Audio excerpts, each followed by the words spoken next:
everyone, how's it going? I hope you all are having a wonderful day. So, I'm feeling very lazy today and I don't feel like setting up a contraption to hold my camera because I still don't have a tripod.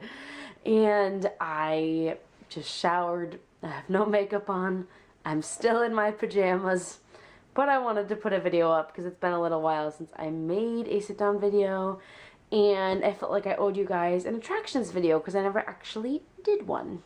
Also, I don't know if you can see all this craziness that's going on with my neck. I'm having this horrible allergic reaction to something. I have no idea what, and I'm going to the doctor today. So, just pay no attention to the lovely red hive splotchy things on my neck. I realize now that I just told you about them, you probably weren't even looking at them. Now you're going to be paying attention to them the whole video, so that's great.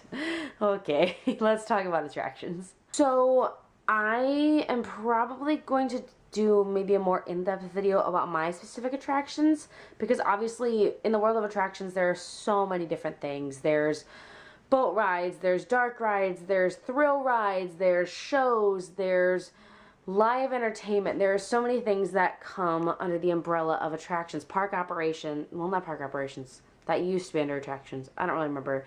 Parking, that's all park operations, it's all attractions. So obviously each attraction is going to be very, very different. Every person is going to have a different experience depending on which attraction they're at. I had a very different experience from my roommate who was at Seas with Nemo and Friends, which is also considered an attraction, and also a very different experience from one of my other roommates who was in parking, which is also considered attractions. So wherever you are, you're probably going to have a very unique experience because each attraction is so unique. But I will give you guys a little overview of kind of my training and what I had to do day to day. So for training, we had 4 days of training and then our assessment day. So the first day of training, we learned how to open one of the rides. We opened Peter Pan's Flight, so we learned how to do all the checklists, how to do all the safety checks, all that kind of stuff. Then we learned how to operate the ride the rest of the day. The next day, we learned how to close Peter Pan's Flight. Then the day after that, I'm getting those mixed up, but the day after that we learned how to open It's a Small World, and then the next day we learned how to close It's a Small World, and then we had our assessment day. So our assessment, this is going to be one of those videos where I switch arm to arm, and I apologize right now, but our assessment day was basically taking a written test. So we had to read these really long chapters and books about the operation of the rides and the safety and all that kind of stuff. So the test itself was questions based off of the reading that we did and also some of the safety facts and information that we learned about the rides during our training. And then we actually went out to each of the positions at the 2 different attractions, and our assessment trainer, our assessor, I don't know what you would call them, he watched me doing each of these positions for like 5 or 10 minutes. And then told me if there was anything that I should be doing differently, and that was pretty much it. It was super easy. I was really, really nervous because I was not confident in the attractions. I was worried that I didn't know what I was doing, but he was really, really great. My trainer was really great too, and you know, they both were very good about explaining things if I didn't understand them and letting me know that if I needed more time to train, that would be fine. I ended up passing. My trainer told me, he was like, I've been training for 7 years and I've never had I don't know what to call myself, an assessee. I've never had someone who I trained fail. So I passed with flying colors. It was fine. But we had those 5 days of training and then thrown right into the midst of it. I was lucky that I had really great coworkers who reminded me of things if I was forgetting or helped me if I had questions, but that was basically my training. So I won't take you through every single position at each ride because there are a lot of positions, but some of the things that we had to do during a typical day, we handed out flick cards at the standby line. The flick cards, I'm sure you've seen them, they're the little red cards that randomly get handed out in line. And basically what those do is it tells us how long the wait time is. So we hand it to a person as they're coming in, swipe it, and then when they get to the front of the line right before they get on the ride, we swipe it again, and then that updates the wait time. So we were in charge of handing out those. We also were in charge of dealing with FastPass Plus, so I am now proficient in FastPass Plus. Basically, what we had to do for that was watch the FastPass line and have everybody touch their magic bands and, you know, explain to people if they were too early or too late or they had the wrong FastPass or anything like that. That was one of the more stressful positions because obviously people don't want to be told no, especially at Peter Pan.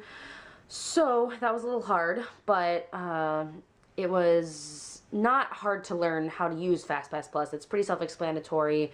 The screen tells you exactly what's wrong if their FastPass is not, what am I trying to say?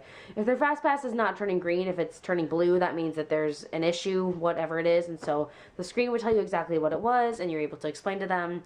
So that really wasn't hard at all.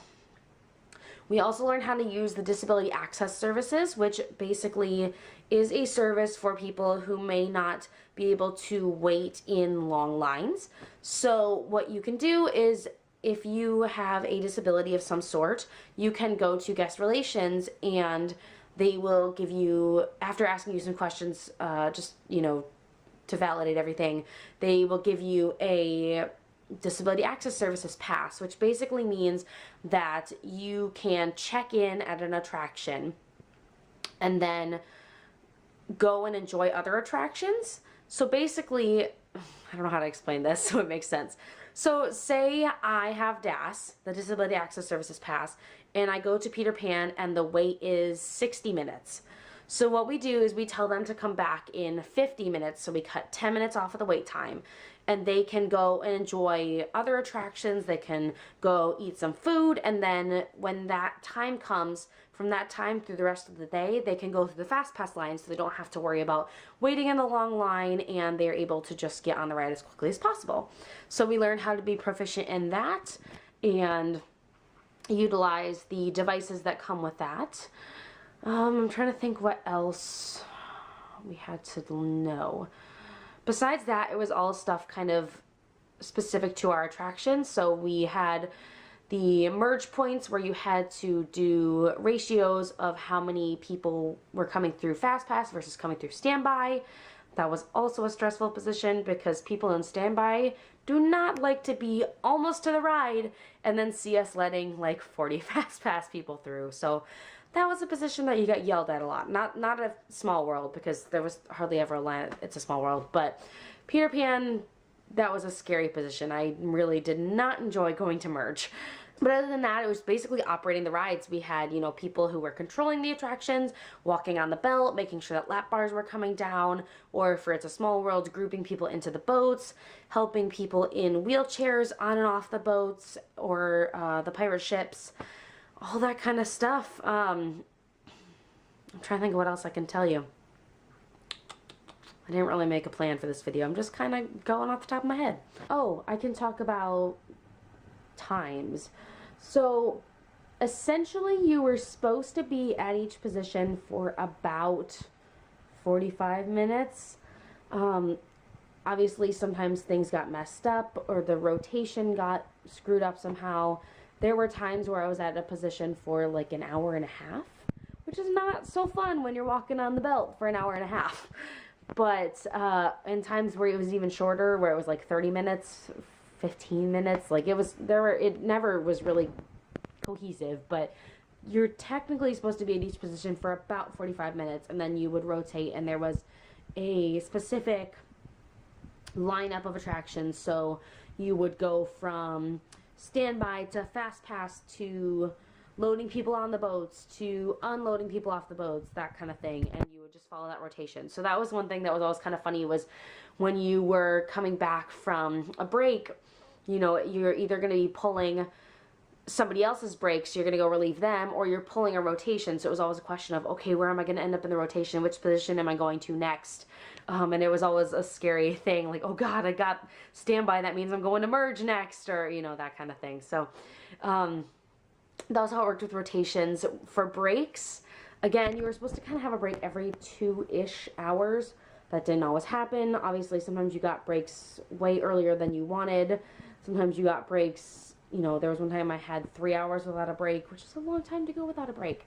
especially when you can't just leave to go to the bathroom or get a drink of water or anything. So for like an 8-hour shift, you would typically have a 30-minute lunch and then 2 15-minute breaks, and then from there, whether you had a shorter shift or a longer shift, the breaks would add on or drop away. I'm trying to think of what else I can tell you guys. We were in charge of a stroller area, which was always so much fun. I didn't mind strollers, except when people were convinced that someone had stolen their stroller and they just hadn't looked properly, and then you found it for them, and they're like, oh, and you're like, use your brain. But that really wasn't that bad. I didn't mind strollers. Some of my favorite positions were, I loved It's a Small World. I loved being in the tower of It's a Small World and getting to wave at people as they passed by. And that position, you're basically operating the ride. So obviously it'd be a scary thing if the ride stopped because you were in charge of it. But other than that, that was a lot of fun. I really liked doing the pixie dusting on Peter Pan. That was where you're basically just checking to make sure the lap bars are all coming down, but you get to kind of make a little magic and pixie dust the lap bars down. So that was always a lot of fun. I also enjoyed the positions where I actually got to talk and interact with people. So we had a couple positions that were just kind of watching areas to make sure that people weren't parking their strollers where they weren't supposed to, that kind of thing. So we had a position across from Pinocchio Village House where we were basically guarding the wheelchair or the scooter parking area and making sure the strollers weren't parked there. But I liked standing there because you had a lot more freedom to talk to people. People will come up and ask you questions because they see you standing there and like, oh, cast member. And you get into really good conversations with people, or people, who were maybe not going on the ride, but they were guarding their family scooter, and so I'd stand there and talk to them, and I had some really great conversations with people, and those are the moments that I really, really liked. Getting to have those personal interactions and get to know people and get to know about their vacations. I really, really enjoyed those moments. Can't think of really anything else. Obviously, working in Magic Kingdom, we had some crazy hours. I typically worked later at night, as CPs usually do.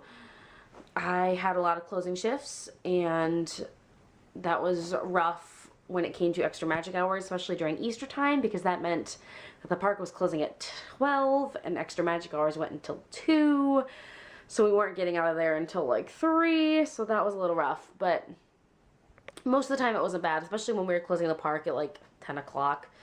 And, I really didn't ever have any opening shifts because that was typically the full-timers, but I don't think I could have done it anyway, honestly. Early mornings are hard for me, so I didn't mind the closing shifts. But all in all, I enjoyed attractions at times. It was a really, really difficult time for me. If you haven't seen that video, I'll link it below, explaining my second college program. But I did enjoy some of the experiences I got to have, and attractions was stressful for me, but it could be really fun for some of you. So I hope this gave you kind of an idea of attractions in general. If you want me to do a more in-depth video about Peter Pan and It's a Small World, let me know. But I think that's all I have for you today. I'm sorry I'm kind of all over the place. It's morning and I'm not awake yet, and I'm just here. So I hope you guys enjoyed this video, and I will talk to you in my next one. Bye.